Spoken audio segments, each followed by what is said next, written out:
Sircilla BJP అభ్యర్థి రాణి రుద్రమ స్థానిక నేతలతో సమావేశమయ్యారు. సిరిసిల్ల నియోజకవర్గం తనకు కొత్త కాదని చెప్పారు. సిరిసిల్ల మంత్రి కేటీఆర్ అహంకార మంత్రి అని చెప్పారు. బీజేపీ వాళ్ళ మీద కేసులు పెట్టారని గుర్తు చేశారు. కేసులకు భయపడే వ్యక్తులు బీజేపీ కార్యకర్తలు కాదన్నారు. సెస్ ఎన్నికల్లో నువ్వా నేనా అన్నట్లు తలపడ్డారని, అధికారాన్ని అడ్డుపట్టుకొని బీఆర్ఎస్ గెలిచిందన్నారు. సిరిసిల్లలో కేసీఆర్ పోటీ చేసినా బీజేపీ కార్యకర్తలు ఓడగొడతారని చెప్పారు. సిరిసిల్లలో బీజేపీ బలపడిందన్నారు. ప్రతి ఒక్క కార్యకర్త బీజేపీ ఎమ్మెల్యే అభ్యర్థినని అన్నారు. ఇక్కడ యువరాజు గడికోటలు బద్దలు కొడతామన్నారు.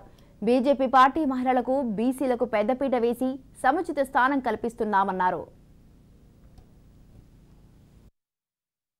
కార్యకర్తలందరినీ కూడా పోలీస్ స్టేషన్లలో పెట్టి అడ్డగోలుగా కొడితే వాళ్ళందరినీ కూడా పరామర్శించి అట్లనే వాళ్ళందరికీ పార్టీ అండదండగా ఉంటుందని చెప్పి రావడానికి నన్ను మొట్టమొదటి టాస్క్ నాకు రాష్ట్ర పార్టీ నుంచి సిరిసిల్లకు ఇవ్వడం జరిగింది. అప్పుడు వచ్చినప్పుడు ఆ రోజు ప్రతాప్ రామకృష్ణ అన్న ఇక్కడ ఉన్నటువంటి నాయకులందరూ కూడా నా వెంట ఉండి ఆ ఊళ్ళల్లో తిరుగుతూ ఆడ చూసినప్పుడు నిజంగా కూడా కళ్ళకు నీళ్ళు వచ్చినాయి. అంటే ఇంత దౌర్జన్యమైనటువంటి దౌర్జన్య కాండ ఇక్కడ నడుస్తోంది అని. ఆ తర్వాత కూడా శక్తి కేంద్రం సమావేశాలు అయినప్పుడు కానీ, ఆ తర్వాత సిరిసిల్లలో సెస్ ఎన్నికల నిర్వహణప్పుడు కూడా చూసినాం. దాదాపుగా నువ్వా నేనా అన్నట్టుగా బీఆర్ఎస్ తోటి ఇక్కడ ఉన్నటువంటి బీజేపీ కార్యకర్తలు తలపడ్డారు. ప్రజలు ఓట్లు కూడా వేసిండ్రు. కానీ అధికారాన్ని అడ్డం పెట్టుకొని అనేక అవకతవకలకు లోబడి వాళ్ళ టెక్నికల్ గా బీఆర్ఎస్ పార్టీ స్థానాలు గెలిచి ఉండొచ్చు, కానీ ప్రజలు ఓట్లు కూడా బీజేపీకి వేసినటువంటి సందర్భాల్లో మనం సెస్ ఎన్నికల్లో చూసినాం.